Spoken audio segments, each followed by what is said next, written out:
नमो ज्ञानेश्वरा नमो ज्ञानेश्वरा। निवृत्ती उदारा सोपानदेवा। मुक्ताबाई नमो त्रिभुवन पावनी। आद्यत्रयजननी देवांची जयांचे केलिया स्मरण। होय सकळ विद्यांचे अधिकरण। तेचे वंदू श्री चरण श्री गुरूंचे ते नमस्कारोनी आता। सहयज्ञा प्रजा सृष्ट्वा पुरोवाच प्रजापती। अनेन प्रसविष्यध्वमेशवस्त्विष्ट कामधुक्। तै नित्ययाग सहिते सृजिली भूते समस्ते। परिनेन तिची तिये यज्ञाते सूक्ष्म म्हणवुनी। कैवल्य साम्राज्य चक्रवर्ती विश्वमौली ज्ञानोबाराय सकल ब्रह्मनिष्ठ गुरुजनांच्या परमकृपेने श्री भगवती ज्ञानेश्वरीच्या तिसऱ्या अध्यायाचं अर्थात कर्मयोगाचं आपण चिंतन करत आहोत। भगवान म्हणतात, जोपर्यंत ब्रह्मज्ञान प्राप्त होत नाही तोपर्यंत आत्मस्वरूपाच्या विषयी असणारा कोणताही अज्ञानी जीव प्राणी असेल एक क्षणभर देखील तो कर्म केल्या वाचून राहत नाही। मनवणी संग जव प्रकृतीचा तव त्याग न घडे कर्माचा। जोपर्यंत प्रकृतीशी संबंध आहे किंवा संग आहे किंवा ज्ञानी पुरुषांच्या बाबतीमध्ये विचार केला तर ज्ञानी पुरुषाच्या आणि त्याच्या अंतकरणाचा कल्पित अध्यासिक तादात्म्य संबंध मानलेला आहे।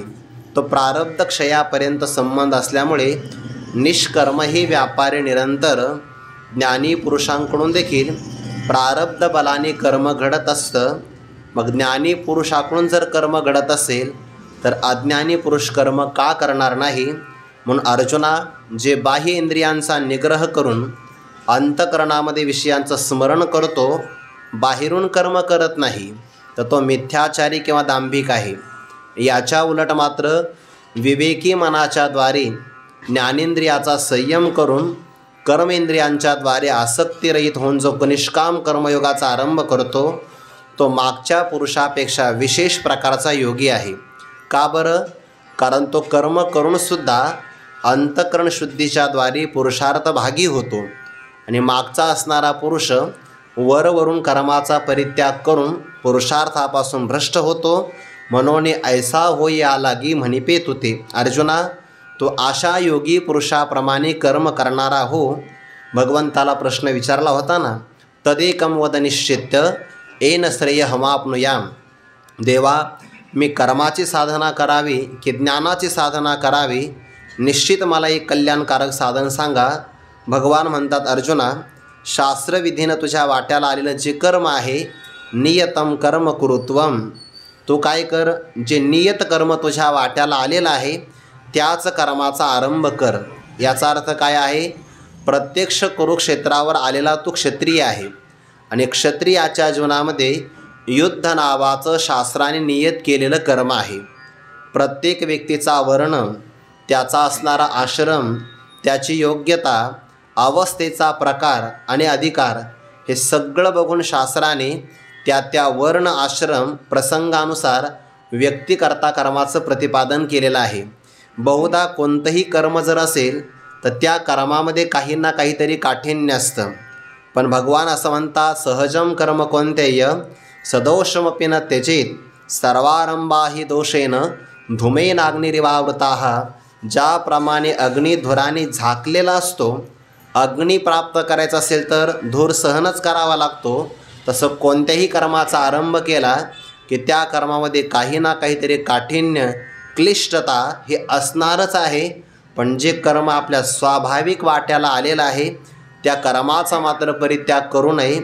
जगातल्या प्रत्येक व्यक्तीला असंच वाटत असतं की आपल्या वाट्याला आलेलं कर्म कठीण आहे आणि दुसऱ्यांचं कर्म मात्र चांगलं आहे। असं जर सर्वांनी ठरवलं तर काय होईल? स्वतःच्या वाट्याला आलेलं कर्म कुणीच करणार नाही आणि प्रत्येकजण दुसऱ्यांची कर्म करू लागेल, त्यामुळे व्यवस्था राहणार नाही। कारण प्रत्येकाचं कर्म, सगळ्यांचं कर्म जरी सारखं असेल दिसायला, काही कर्मामध्ये समानता असते पण तरीसुद्धा त्यामध्ये सूक्ष्मता असते। उदाहरण दिल्यानंतर हे आपल्या चांगलं लक्षात येईल। आयरन दोघाकडे असते, एक आयरनी सोनाराकडे आहे आणि एक आयरनी लोहाराकडे आहे। आयरनी दोघाकडे पण आहे, दोघेही चांगल्या प्रकारच्या धातूपासून काही ना काही तयार करतात, पण जर त्यांनी आपापलं कर्म टाकलं आणि इतरांचं कर्म करू लागला. लोहाराने विचार केला किती दिवस उष्णता सहन करायची, आपण अलंकार तयार करू. आणि सोनाराने विचार केला, अलंकार तयार केलं की चोराची शक्यता आहे, आपण शस्त्र तयार करू. ते शक्य होणार नाही. 100 सोनार की 1 लोहार की, असं आहे का? असंच आहे. 100 घाव सोनाराने टाकावे आणि लोहाराने घनाचा एकच घाव टाकावा. कर्म भिन्न आहे. म्हणून सामाजिक व्यवस्था राहावी याकरता वेदाने, शास्त्राने आणि ज्यांना पूर्ण चांगल्या प्रकारचं अतीत अनागत ज्ञान आहे अशा ऋषीमुनींनी चांगल्या प्रकारे विचार करून वर्ण, आश्रम, अधिकार, योग्यता, अवस्थाभेद या सर्वांचा विचार करून प्रत्येकाला कर्म प्रतिपादन केलं आहे.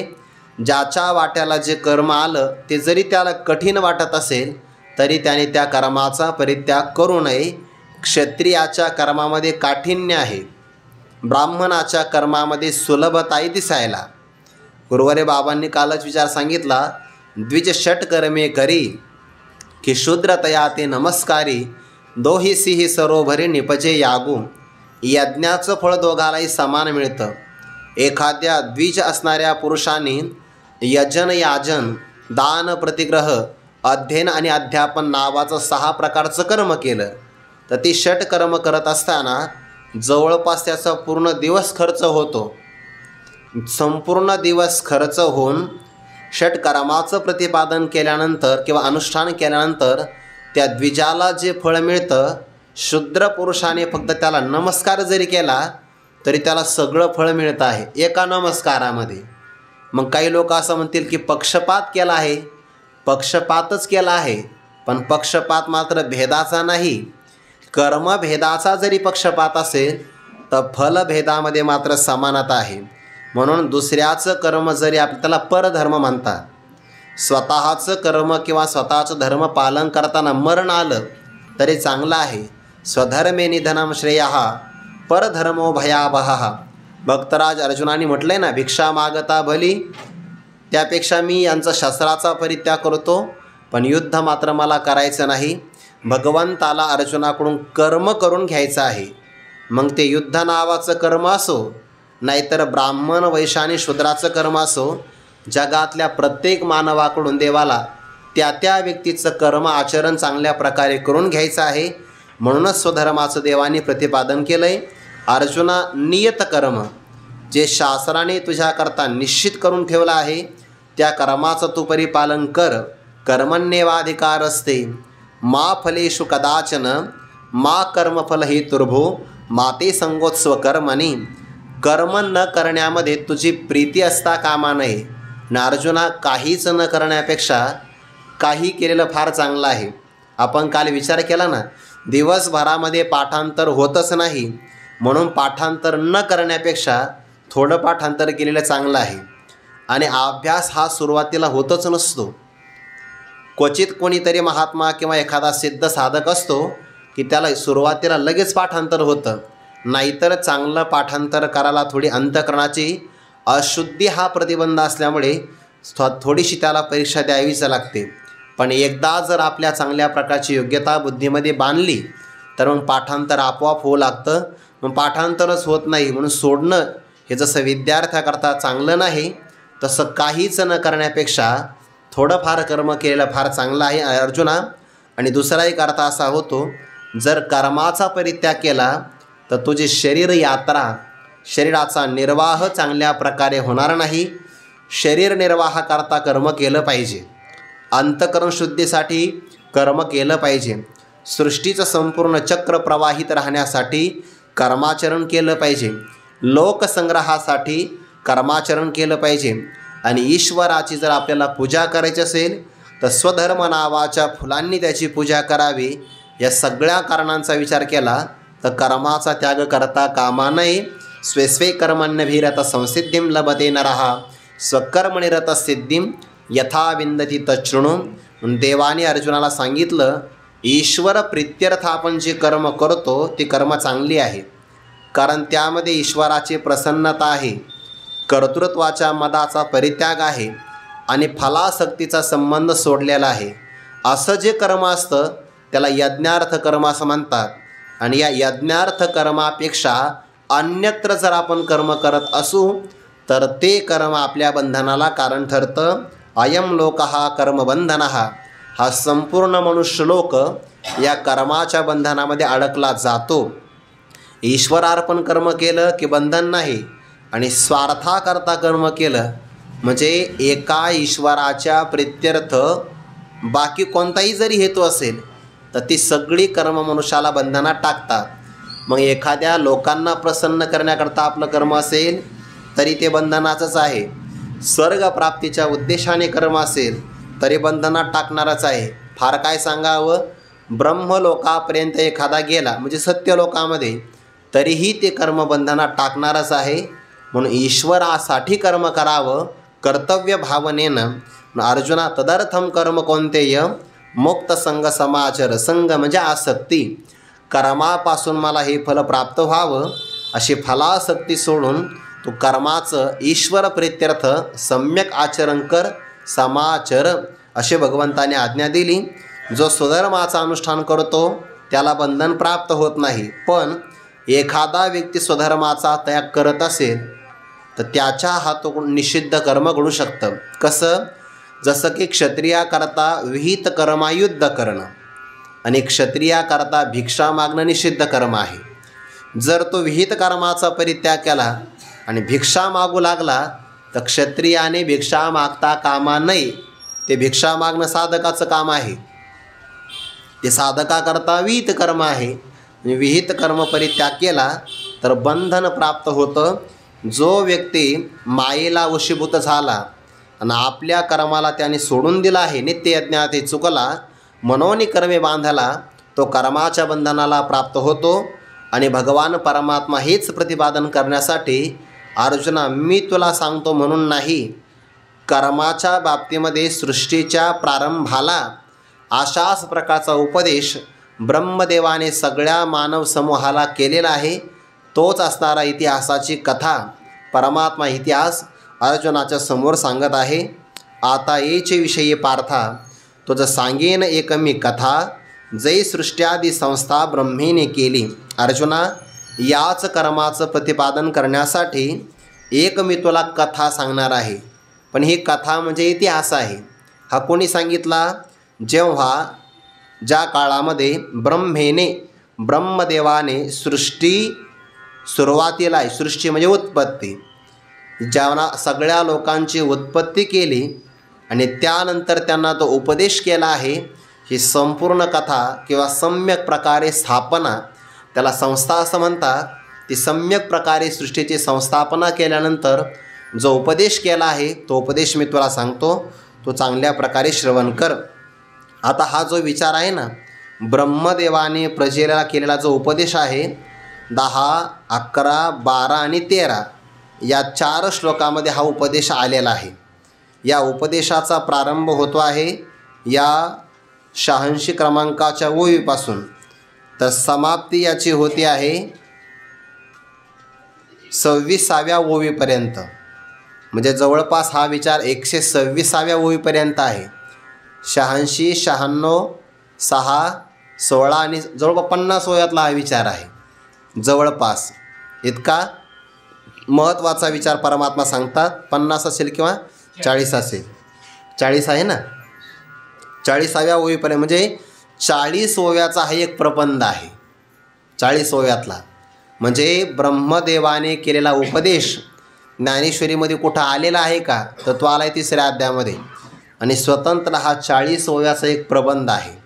ब्रह्मदेवाने, देवाची कथा आहे पण ती चालली 40 ओव्यापर्यंत, जे की अर्जुनासमोर सांगितले आहे. थोडी चांगल्या प्रकारे काही इतक्या महत्त्वाच्या या ओव्या आहे. ज्या पुरुषाला आपली भौतिक प्रगती करायची आहे, या जीवनामध्ये इहलोकातली प्रगती करायची असेल, ऐश्वर्य संपादन करायचं असेल, तर त्याच्याकरिताही हा उपदेश महत्त्वाचा आहे. आणि ज्याला अंतःकरण शुद्धी संपादन करून मोक्षापर्यंत जायचं असेल त्याच्याही करता हा उपदेश महत्त्वाचा आहे. म्हणून जर कर्मच करायचं असेल सकाम भावनेनं, तरी पण ती सकामतासुद्धा विहित असावी. कशा प्रकारचा उपदेश? इथे भक्तराज अर्जुनाला ब्रह्मदेवाचा इतिहास सांगून देवाला सकाम कर्म नाही सांगायचं, उपदेशामध्ये स्वधर्माचं महत्त्व सांगायचं आहे की स्वधर्माचं आचरण केल्यानंतर सगळ्या प्रकारच्या कामना आपोआप पूर्ण होतात. आणि कर्मामध्ये भाव असा आहे, जर कर्मातली कामना निघून गेली तर तेच कर्म निष्काम होतं आणि स्वार्थपरायण कामना आली की ते कर्म सकाम होतं. त्यातही पुन्हा असा बारकावा असा आहे, सूक्ष्म भाग, तुम्ही कोणतंही कर्म करा त्या कर्माला एक मुख्य प्रयोजन फल प्राप्त होतं आणि एक गौण प्रयोजनाचं फल प्राप्त होतं. म्हणून ह्या सकाम भावने या सगळ्या कामना पूर्ण होणं हे कर्माचं गौण फळ आहे आणि अंतःकरण शुद्धीद्वारे मोक्ष प्राप्त होणं हे कर्माचं मुख्य प्रयोजन आहे. मधुसूदन सरस्वतींनी त्याकरता उदाहरण दिलं आहे. एखादा जातिवंत शेतकरी आम्रवृक्षाची बाग लावतो, म्हणजे आंब्याची बाग लावतो, तर त्या आंब्याच्या झाडापासून त्याला 2 प्रकारची फळं मिळतात. 2 म्हणजे विचार वेगळा आहे बरं. 2 प्रकारची फळं म्हणजे साक्षात फळं मिळणं, आम्रवृक्षाचं आम्रफल हे त्याचं मुख्य प्रयोजन आहे. आणि त्या आंब्याच्या झाडाखाली बसल्यानंतर सावली मिळणं, त्या मोहराचा सुगंध प्राप्त होणं हे गौण फळ आहे.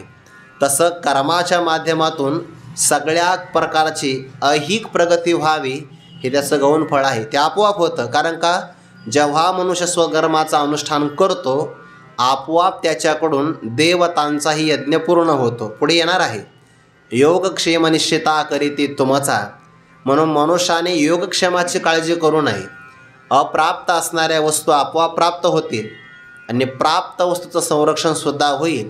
फक्त स्वधर्मनिष्ठ असावं, स्वधर्मैक निरत वर्ताल असं जर घडेल तर या सगळ्या, म्हणून ज्याही व्यक्तीला कर्माच्या माध्यमातून आपली ऐहिक भरभराट करायची असेल त्याने या 40 ओव्या चांगल्या वाचल्या पाहिजे आणि अनुष्ठानातही आणल्या पाहिजे. स्वधर्माचं महत्त्व यातून परमात्म्याला सांगायचं आहे. मनुष्याने फक्त स्वधर्माचं प्रामाणिक आचरण करावं, त्याची प्रगती आपोआप होईल. पण एखादा व्यक्ती स्वधर्माचं आचरण चांगला करत नाही आणि भ्रष्टाचाराने आपली प्रगती करण्याचा प्रयत्न करेल तर त्याची प्रगती फक्त वरवरून 10 वर्ष झाल्यासारखी दिसेल. 11वं वर्ष लागलं की अशी काहीतरी घटना घडेल की त्याने अन्याय मार्गाने कमवलेलं आणि त्याच्या वाडवडिलांनी न्याय मार्गाने कमवलेलं सर्वच्या सर्व नष्ट होतं. व्यवहारात अनेक उदाहरणं आहे, ते पाठामध्ये सांगण्याची गरज नाही. व्यवहारामध्ये आपल्याला दिसतं बघा, काही माणसं ना खूपच प्रगती करतात ना, आळंदीत आल्यानंतरही आपल्याला कळत नाही, म्हणे कुठं जात नाही, काही नाही, आणि तरीसुद्धा एवढी भरभराट का होते समजून घ्या. न्याय मार्गाने प्रगती व्हायला वेळ लागतो आणि अन्याय मार्गाने प्रगती दिसते. भौतिक प्रगती वरवरून असते. 2-4च वर्षामध्ये मग तो काय खरेदी विक्री काय व्यवहार करतो काही माहिती होत नाही. पण असं काहीतरी कर्माचं चक्र फिरतं आणि मग लोक रडतात बघा. त्याचं कारण आहे की कर्माचं विधान चुकलं आहे आणि कर्माचं विधान इतकं आकाट्य आहे की ते ईश्वराच्या संकल्पानुसार तयार झालं. म्हणून ईश्वरसुद्धा कर्माच्या सिद्धांतात बदल नाही करत. म्हणून थोडा वेळ लागला तरी चालेल, पण फार श्रीमंत होण्याकरता घाई करू नये. प्रामाणिकपणाने अदृष्ट झाली या उदासू, पालटे श्रीमंताचा विलासू, पौर्णिमे पाठीशी तांशू पालटे जैसा. ज्ञानोबरांची ओवी आहे. जर आपलं प्रारब्ध आपल्यावर जर नाराज झालं तर श्रीमंत असणारे माणसं गरीब होतात आणि हे दिसतंय. पण बरेच लोक म्हणतात नाही स्टेटस सिम्बॉल राहिलं पाहिजे आपलं. बरेच माणसं असं समाजामध्ये. तुम्हाला एक मानवाची एक प्रवृत्ती सांगतो. मनुष्य जर कार्यक्रमाला गेला ना तर श्रीमंती मिरवतो. कार्यक्रमाला कोणत्याही जाऊ द्या, लग्नाच्या जाऊ द्या नाही तर कोणत्याही, तो कार्यक्रमाला जर गेला समारंभाला तर श्रीमंती मिरवतो आणि शासकीय योजनाचा लाभ घ्यायचा असेल तर दारिद्र्य रेषेत जातो. मानवाची प्रकृती आहे, स्वाभाविक आहे, स्वाभाविक.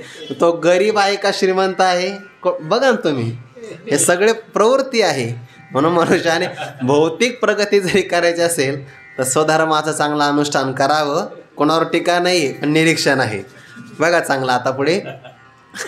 सहयज्ञाः प्रजाः सृष्ट्वा पुरा उवाच प्रजापतिः अनेन प्रसविष्यध्वम् एषः वह अस्तु इष्टकामधुक्. हा या सगळ्या श्लोकाचा पदच्छेद आहे. पुरा म्हणजे सृष्टीच्या प्रारंभाला. ब्रह्मदेवाने सृष्टी निर्माण केली.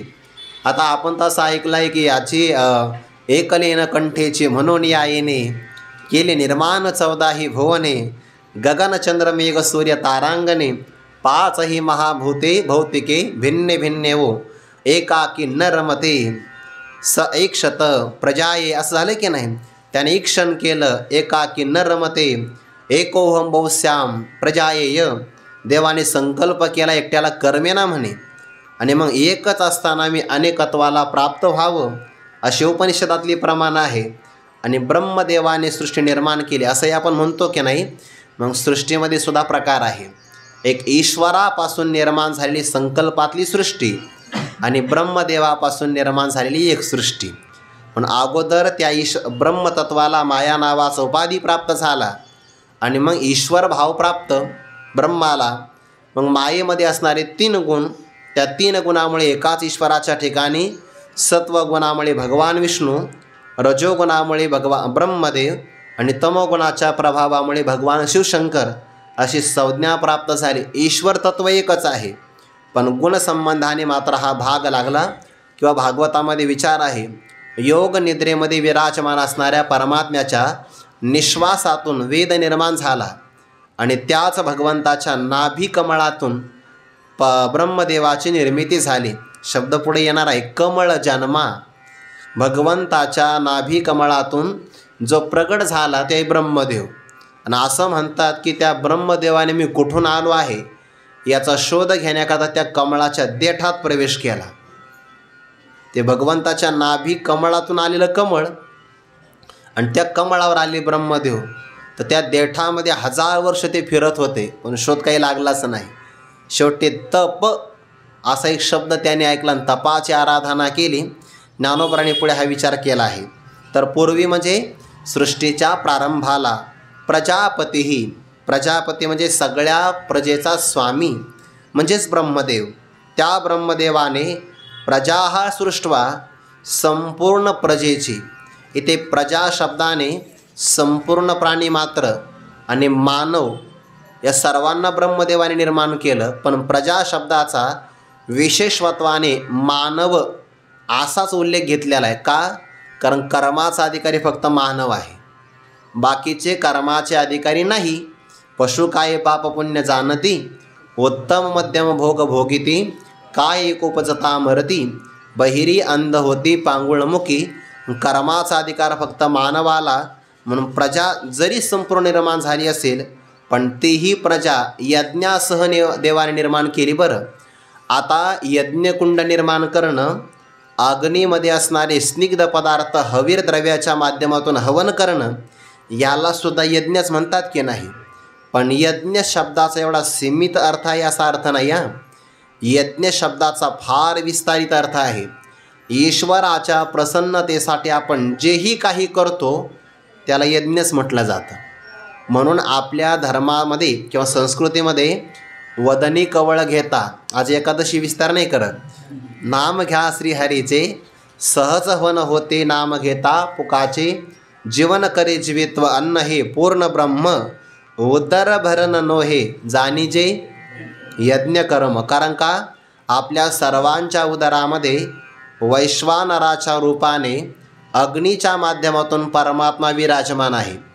आणि या आतमध्ये असणाऱ्या परमात्म्याला आपण अन्नद्रव्य समर्पित केलं की आपल्याला असं वाटतं की आपण जेवण करतो. पण परमात्म्याला जर ते अन्न समर्पित झालं तर एखाद्या व्यक्तीचं पोटही भरतं आणि त्याचा यज्ञही सफल होतो. म्हणून ईश्वराच्या प्रीत्यर्थ माझ्या उदरामध्ये असणारा परमात्मा याच्यासाठी मी भोजन करत आहे अशी जर आपली जेवणाच्या अगोदर भावना असेल तर आपल्याला दररोज एका यज्ञाचं पुण्य मिळतं. उदर भरण नोहे जाणी जे यज्ञ कर्म. म्हणून माझ्या परमात्म्याला मला संतुष्ट करायचं असेल आणि यज्ञाची भावना असेल तर तो व्यक्ती अशुद्ध पदार्थ आपल्या उदरामध्ये टाकणारच नाही. कारण त्याला यज्ञाचं पुण्य मिळवायचं आहे. किती ऋषीमुनींची सूक्ष्म प्रेरणा आहे, त्या पाठीमागचं किती मोठं विज्ञान आहे. म्हणून आपल्याकडे जेवत असताना हाताने जेवावं, म्हणजे अन्न पदार्थाला स्पर्श करून जेवलं पाहिजे, चमच्याने जेवायचं नाही. कारण का संवेदना स्पर्शाच्या माध्यमातून आपल्याला अन्नाची कळाली पाहिजे, इतकं त्यामधलं सूक्ष्म विज्ञान आहे. भाव काय आहे? भोजन करा तरी यज्ञ आहे, तीर्थयात्रा केली यज्ञच आहे, दान करा ईश्वरासाठी यज्ञच आहे. पुढे येणार आहे बघा 4थ्या अध्यायामध्ये यज्ञाचे अनेक प्रकार येतात. एखाद्याने प्राणायाम केला तर यज्ञच आहे, तप केलं की तपाचा यज्ञ आहे, द्रव्य यज्ञच आहे, किंबहुना विहित विषयांचं सेवन केलं इंद्रियांच्याद्वारे तरीसुद्धा तो यज्ञच आहे. म्हणजे एखादा व्यक्ती जर चांगल्या प्रकारे शब्द ऐकत असेल तर शब्द त्याने श्रवण इंद्रियाने श्रवण केले यज्ञ. एखादा पुरुष भगवंताचं दर्शन करत असेल नेत्रेंद्रियाच्याद्वारे रूपदर्शनाचा यज्ञ. हे सगळे यज्ञाचे प्रकार आहे. फक्त उद्देश मात्र ईश्वरासाठी ते असावं. ब्रह्मदेवाने सगळ्या प्राणीमात्रांचं जे काही कर्म आहे, आता इथे कर्माचा विषय असल्यामुळे यज्ञ शब्द सांगितला होता. यज्ञो वै विष्णू, यज्ञ कोण आहे? भगवान ईश्वर, आणि त्या विष्णूच्या प्रित्यर्थ केलं जाणारं कर्म म्हणून त्याला म्हणतात यज्ञार्थ कर्म. म्हणून ब्रह्मदेवाने यज्ञासहित म्हणजे सगळ्या प्राणीमात्रांना त्यांच्या त्यांच्या स्वाश्रमोचित असणारं, स्वतःच्या आश्रमाला उचित असणारं कर्मही प्रतिपादन केलं आणि त्यासाठी वेदही निर्माण केला. पुढे 17व्या अध्यायामध्ये ब्राह्मणास्तेन वेदाश्च यज्ञाश्च विहिता पुरा.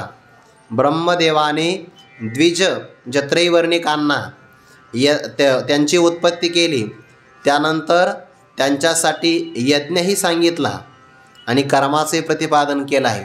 म्हणजे थोडक्यामध्ये कर्मही सांगितलं, कर्म कसं करावं याचं साधनही सांगितलं आणि कर्माचा कर्ताही प्रतिपादन केला आहे. हे सगळं ब्रह्मदेवाने निर्माण केलं. सहयज्ञा प्रजा सृष्ट्वा. पण कधी केलं हे? सृष्टीच्या प्रारंभाला. आणि ओवाच, त्यांना परमात्मा ब्रह्मदेव म्हणाले सगळ्या प्रजेला काय करा? अनेन. अनेन म्हणजे या यज्ञाच्या द्वारे, म्हणजे काय? स्वतःच्या आश्रमाला उचित असणाऱ्या कर्म नावाच्या यज्ञाच्या द्वारे. इथे यज्ञ कोणता घ्यायचा? वाट्याला आलेलं कर्म त्यालाच यज्ञ असं मानायचं आहे. कारण का तो कर्म नावाचा यज्ञ अंतःकरण शुद्धी करून ईश्वरापर्यंत आपल्याला घेऊन जातो. म्हणून कर्म नावाचं साधन यज्ञ असं म्हटलं आहे. भोजनही जर यज्ञ असेल तर कर्मयज्ञ का होणार नाही? म्हणून अनेन या यज्ञाच्या द्वारे प्रसविष्यध्वम, तुम्ही सर्वांनी स्वतःची काय करा? उन्नती करा. किंवा प्रसविष्यध्वम म्हणजे वाढ करा, प्रगती करा. एकमेकाचा प्रसव, प्रसव म्हणजे उन्नती करा, प्रगती करत राहा. पण आपली उन्नती करण्यासाठी काय वापरा? स्वधर्म वापरा. स्वधर्माला अनुसरून, स्वकर्माला अनुसरून आचरण करा, याने तुमची प्रगती होईल. एषहा, हा असणारा यज्ञ, कर्म नावाचा यज्ञ. वह म्हणजे तुम्हा सर्वांच्यासाठी इष्ट कामदुख असतो. ब्रह्मदेवाने आशीर्वाद दिला. इष्ट म्हणजे आपल्याला प्रिय असणारी, आणि काम म्हणजे इच्छा. तुमच्या मनामध्ये तुम्हाला ज्या काही प्रिय कामना असतील त्या कामना अंतःकरणात निर्माण झाल्याबरोबर कामधेनूप्रमाणे जो त्या कामनेची तुम्हाला प्राप्ती करून देईल, पूर्ती करून देईल, अशा प्रकारचा तुमचा स्वधर्म तुमच्यासाठी इष्ट कामदुख कामधेनूप्रमाणे इच्छित असणाऱ्या वस्तू प्रदान करणारा हो, असा ब्रह्मदेवाने आशीर्वाद दिला. म्हणजे याचा अर्थ काय होतो? ज्याप्रमाणे कामधेनू, कल्पतरू, चिंतामणी यांच्यासमोर आपल्या मनातल्या सगळ्या कामना पूर्ण करता येतात, तसंच एखादा व्यक्ती अगदी बिनचूक उचित शास्त्रविधीने आपल्या स्वधर्माचं चांगलं पालन करत असेल तर स्वधर्मसुद्धा त्याच्यासाठी कामधेनूप्रमाणे सगळ्या त्याच्या इच्छा पूर्ण करतो. इतकं कर्माचं महत्त्व आहे. म्हणून कर्माचं महत्त्व जेव्हा आपल्या मनी मानसी ठसेल तेव्हा आपण कर्मामध्ये आपल्या आळस करणार नाही, आपल्या कर्मामध्ये प्रमाद घडू देणार नाही, आणि आपल्याच असणाऱ्या कर्मामध्ये आपण स्वार्थभाव येऊ देणार नाही. का? कारण ते मला ईश्वराला प्रसन्न करायचं आहे. इतकं कर्माचं महत्त्व आहे. आणि ते जवळपास परमात्मा आता 40 ओव्यामध्ये याचा विस्तार करून सांगता. हा एक स्वतंत्र प्रबंध आहे. म्हणून हे जेव्हा 26 ओव्या पूर्ण होतील तेव्हा या स्वधर्माचं अनुष्ठानाचं महत्त्व आणि जर एखादा करत नसेल तर त्याची हानी, या दोन्ही प्रकाराने परमात्मा ते पुढे सांगतात. यावर केलेलं ज्ञानोबारांचं स्पष्टीकरण असं आहे. तै नित्य याग सहिते सृजिली भूते समजते परिनेन तिची ती यज्ञाते सूक्ष्म होऊनी ते वेळी प्रजी विनविला ब्रह्मा देवा काय आश्रयो येथा आम्हा तवत म्हणे तो कमळ जन्मा भूतां प्रती तुम्हा वर्ण विशेष वशे आम्ही हा स्वधर्म विहिला असे याते उपासा मग आपैसे पुरते काम. इथपर्यंत हा ब्रह्मदेवाचा उपदेश आहे. आणि इथपासून पुढे आलेलं जे काही चिंतन आहे ना, ते स्वधर्माची केलेली महिमा वर्णन करण्याकरता आलेली पुढची योजना आहे. बघा पुढे आता ज्ञानोबारांच्या या श्लोकावर असणारं भाष्य इथपर्यंत आहे. याते उपासा मग आपैसे पुरती काम इष्ट कामदुख असतो. पण पुढे स्वधर्माला किती महत्त्व दिलं पाहिजे. एखादा व्यक्ती स्वधर्मही करत नाही आणि पुढच्या ज्या ओव्या आहे ना त्या ओव्याचं अनुष्ठान करतो आहे, तर तो दोन्हीकडूनही चुकू शकतो. त्याला स्वधर्मही मिळत नाही आणि बाकीच्या पुढच्या ओव्याचा त्याला अभिप्राय तात्पर्यही कळत नाही. म्हणून ते वक्तुरी इच्छा तात्पर्य या सगळ्या ओव्यामध्ये ज्ञानोबारांचं तात्पर्य, त्यामध्ये ब्रह्मदेवाचा अभिप्राय आणि भगवान श्रीकृष्णाचं मनोगत हे सगळं कळालं पाहिजे. जेव्हा हे सगळं लक्षात येईल तेव्हा आपल्याला त्याचं रहस्य लक्षात येईल.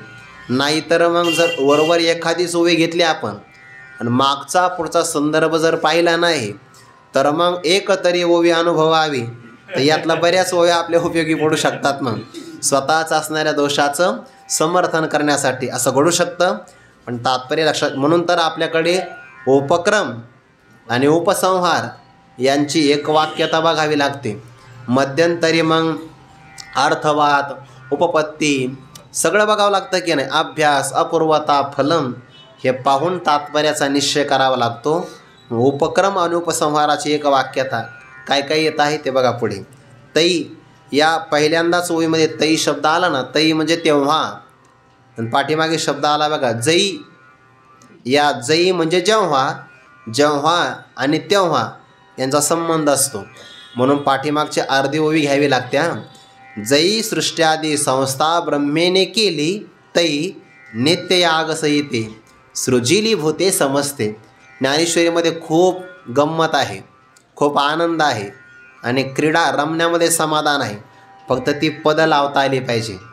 जर तरची भाषा, जैसे तैसे हे बघावं लागतं. ते जोडता आलं किंवा अर्थ लावण्याला काही काठिण्य पडत नाही. कारण ज्ञानोबारांची ज्ञानेश्वरी सुलभही आहे, फार सुलभ आहे असं नाही, कठीणही आहे. 18व्या अध्यायाचं मंगलाचरण बघा ना, संता घ्यावी लागते. संस्कृत प्रचुर शब्द आहे ते ज्ञानोबारांचे. म्हणून आपली ज्ञानोबारांचा कृपाप्रसाद असेल तर सोपं आहे आणि अधिकाराची उणीव असेल तर मग कठीण आहे. म्हणून आपली योग्यता वाढवत जावी.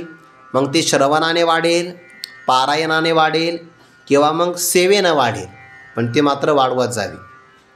जेव्हा ब्रह्मदेवाने ही संपूर्ण सृष्टी निर्माण केली, काय काय निर्माण केलं? ज्ञानोबारा म्हणतात नित्य याग सहिते. याग म्हणजे यज्ञ. या प्रस्तुत प्रकरणामध्ये यज्ञाचा अर्थ काय होतो? कर्म. म्हणून जर नित्य याग शब्दामध्ये आपण कर्म घेतला, अर्थ काय होईल? नित्य कर्म. संपूर्ण प्राणीमात्रांच्या वाट्याला आलेलं कर्म कोणतंही नित्य कर्म. आपण काल कर्माचा विचार केला. प्रामुख्याने कर्म दोन प्रकारचं, विहित कर्म, निषिद्ध कर्म. निषिद्ध कर्म करायचं नाही. विहित कर्मामध्ये पुन्हा 4 प्रकार, नित्य, नैमित्तिक, काम्य आणि प्रायश्चित्त. निश्चित्त घडलं तर प्रायश्चित्ताची गरज आहे, निषिद्धच नाही तर प्रायश्चित्तही नाही. विहित कर्मातले फक्त 3 राहिले खाली, नित्य, नैमित्तिक, काम्य. मुमुक्षुला कामना नाही म्हणून काम्य कर्म करायचं नाही. त्यातही पुन्हा आता 2च राहिले, नित्य आणि नैमित्तिक.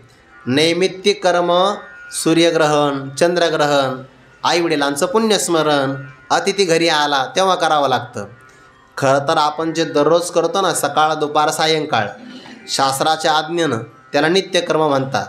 आणि त्याला जर ग्रहणादिकांचं निमित्त मिळालं तर नित्य कर्मालाच नाव काय येतं? नैमित्य कर्म. म्हणजे खरं कर्म कोणतं? एकच, विहित असणारा फक्त नित्यकर्मच करायचं असतं. बाकी कोणतंच कर्म त्याने करू नये.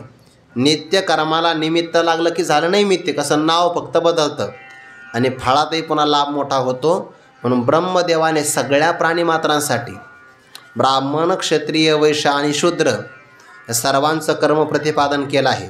नित्ययागसहिते, त्या नित्ययज्ञासहित नित्यकर्माच्या बरोबरच सृजिलीभूते समजते.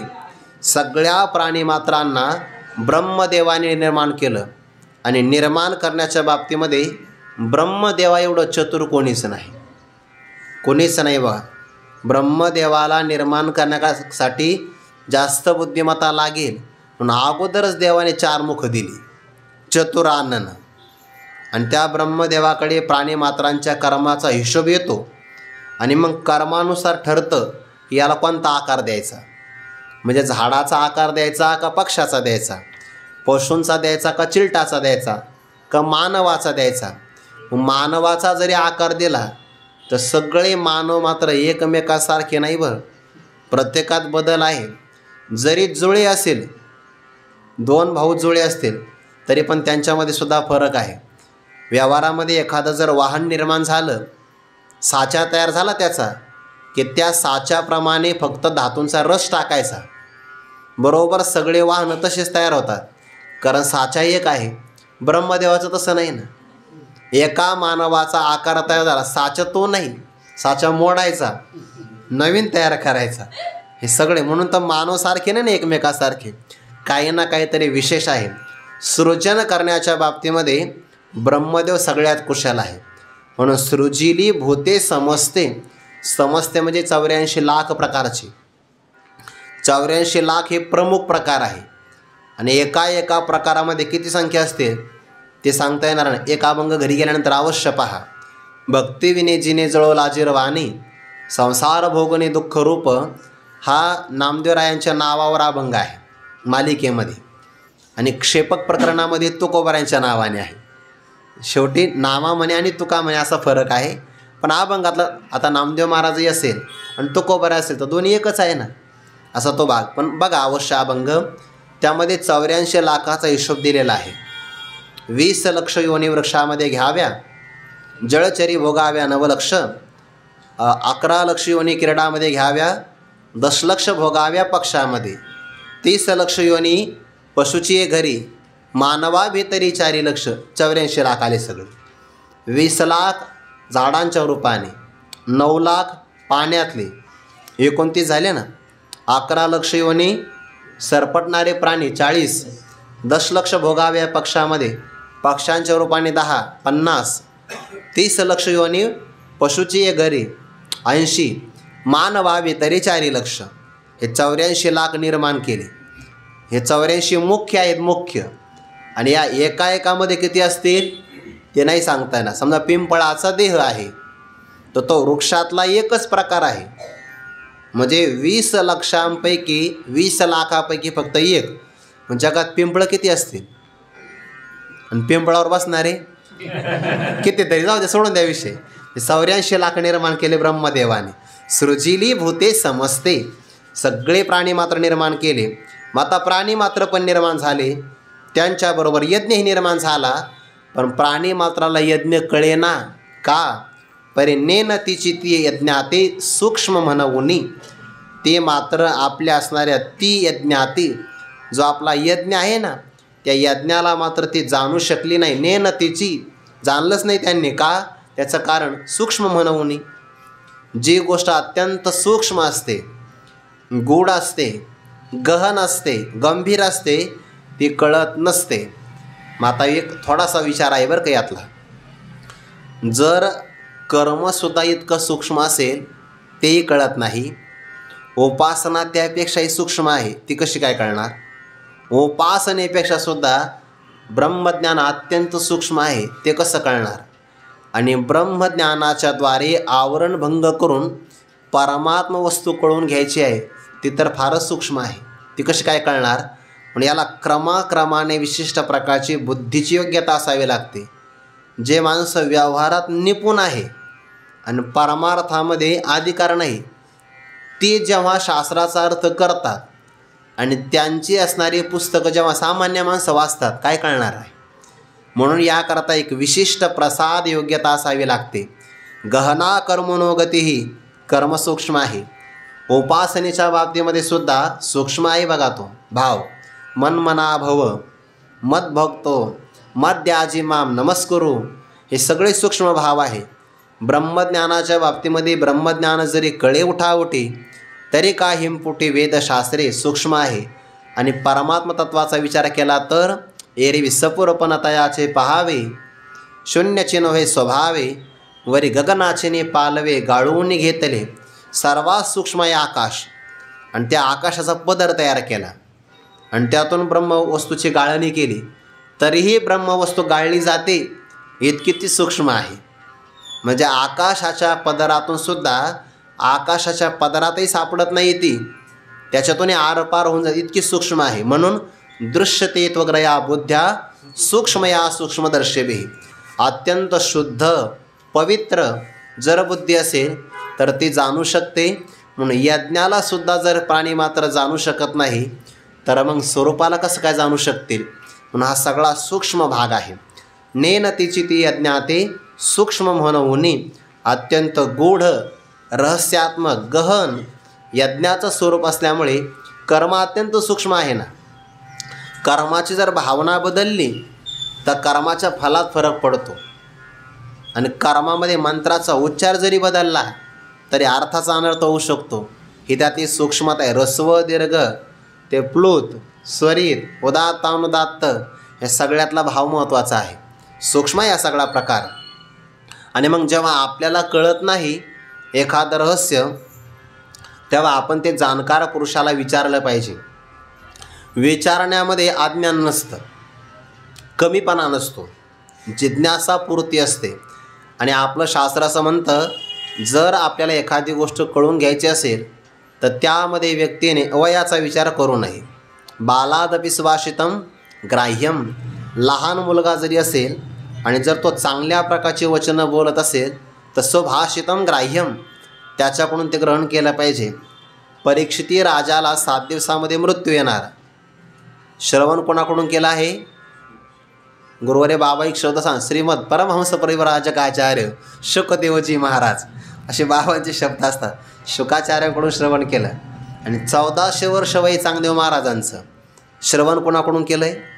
आईसाहेब मुक्ताईंकडून. मग ते शिष्याला विचारलं, बाबा सांगत असतात हे वाक्य. चांगदेव महाराजांनी विचारलं, का रे म्हणे ते मुक्ताईंचं वय किती आहे? आईसाहेब मुक्ताईंचं वय किती आहे? म्हणे महाराज तुमचं वय किती? ते माझं 1400 वर्ष. 2 शून्य पुसून काढा, किती राहिले? ते 14, त्याचे निम्मे करा. म्हणे 7, तेवढं वय आहे.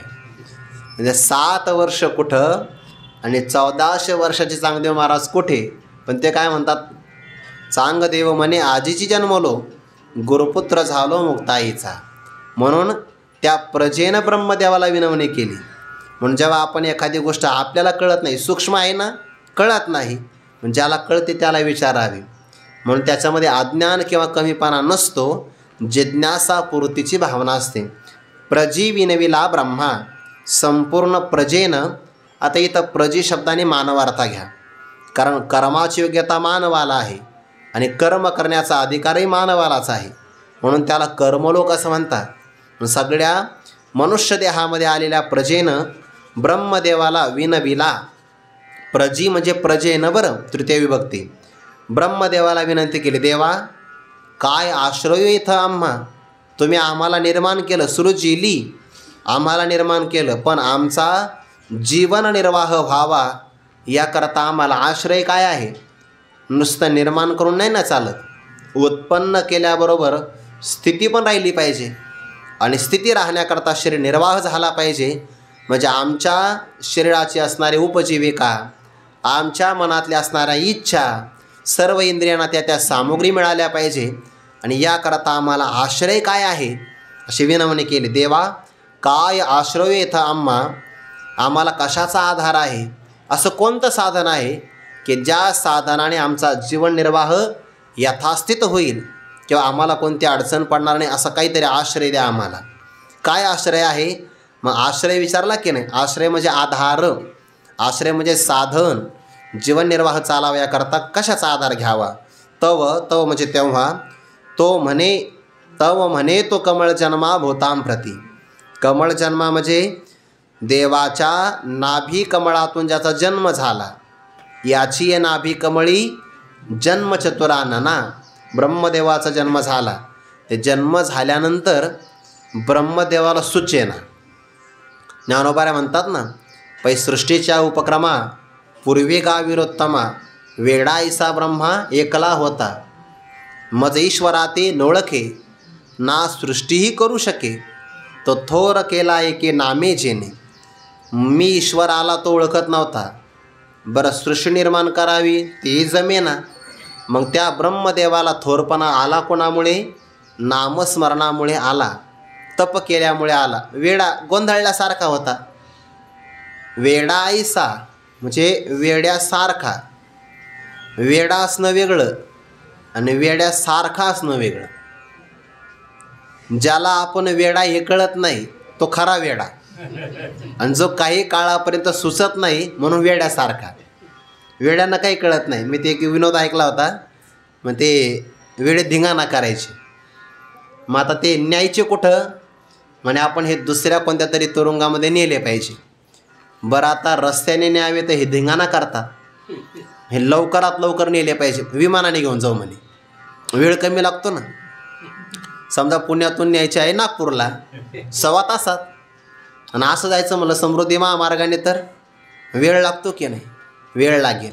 विमानाने घेऊन जाऊ म्हणे. विमानात बसले सगळेजण, धिंगाणाच करू लागले. त्या मुख्य व्यक्तीने पाहिले धिंगाणा करतात, वेडा ऐसा वेडा. मग त्याने तिथं जाऊन पाहिलं, त्याच्यामध्ये एक चांगला शांत बसला होता. स्थितप्रज्ञ का भाषा, शांत एकदम. त्या तुरुंग अधिकाऱ्याला वाटला हा शहाणा दिसतो. तो म्हणे अरे तू शहाणा आहे, धिंगाणा नाही करत. एक काम कर ना, जसं तू शांत बसला ना तसं या सर्वांना शांत कर, काहीतरी कर, पण हा गोंधळ थांबला पाहिजे. तो मला काय हरकत नाही, तुम्ही समोरून जाऊन बसा. तो अधिकारी गेला पुढे. ते पायलट जे असते की नाही, पायलटच्या खोलीमध्ये गेला आणि 2 मिनटात सगळं शांत झालं वातावरण. तो वा आपण एवढं समजावून सांगितलं तरी शांत नाही झालं, आणि याच्याकडे काय जादू आहे. सगळे शांत झाले. मग पुन्हा माघारी आला तो आवाज न आल्यामुळे. आणि मग त्याला विचारलं का रे म्हणे सगळे कसं काय शांत झाले? काही नाही केलं म्हणे, मी लय धिंगाणा करत होते. विमानाचा दरवाजा उघडला आणि त्यानं मला पाय मोकळे करून या वरून. हा वेडा आहे, वेडा. ब्रह्मदेव गोंधळात होता. वेडा असणं वेगळं आणि वेड्यासारखं असणं वेगळं. मज ईश्वराते नोळखे, वेडा होता. पण सृष्टी निर्माण करण्याची योग्यता नामस्मरणामुळे आली आहे. मग त्या सृष्टीच्या प्रारंभाला ब्रह्मदेवाने उपदेश केला ना, तो म्हणे तो कमळ जन्मा भूतां प्रती. सगळ्या प्राणीमात्रांना सांगितलं तुम्हा सर्वांना वर्ण विशेष वशे. शब्द बघा कसा आला, वर्ण आणि विशेष वर्ण विशेष वशे. म्हणजे तुमच्या असणाऱ्या ब्राह्मण, क्षत्रिय, वैश्य आणि शूद्र हा वर्ण आहे, आणि त्या वर्णाचे विशेष कर्म आहे. ब्राह्मकर्म 9 प्रकारचं, क्षत्रिय कर्म 7 प्रकारचं, वैश्यकर्म 3 प्रकारचं, कृषी, गौरक्ष, वाणिज्य आणि सेवा पुरवणं शूद्र कर्म. वर्ण विशेष वशे आम्ही म्हणजे ब्रह्मदेवाने किंवा वेदाने किंवा ईश्वराच्या आज्ञेनं हा स्वधर्म विहिला असे. तुम्हा सर्वांना हा स्वधर्म, पाठीमागे स्वधर्माला नित्ययज्ञ म्हणले बघा. स्वधर्म जो बापा तोचे नित्ययज्ञ जानपा, म्हणून तोच धागा घ्यायचा आहे पुढं. स्वधर्माला नित्ययज्ञ म्हटलं आहे. याच प्रकरणामध्ये नित्ययाग संहिते आणि प्रस्तुत आम्ही हा स्वधर्म विहिला असे. आता शब्द काय आला? स्वधर्म शब्द. म्हणून नित्ययज्ञ येणं काय आणि स्वधर्म शब्द येणं दोन्हीचा अर्थ एकच होतो. आम्ही तुम्हाला नित्ययज्ञ म्हणजे तुमचं नित्यकर्म, नित्ययज्ञ किंवा स्वधर्म विहिला असे. तुम्हाला हा नियमित केलेला आहे, तुमच्यासाठी निश्चित केला आहे. आणि याते उपासा, या स्वधर्माची अनुष्ठान पद्धती आचरणामध्ये आणा, मग अपैसे पुरते काम. मग सगळ्या प्रकारची इच्छा, काम म्हणजे इच्छा, आपोआप तुमच्या पूर्ण होतील.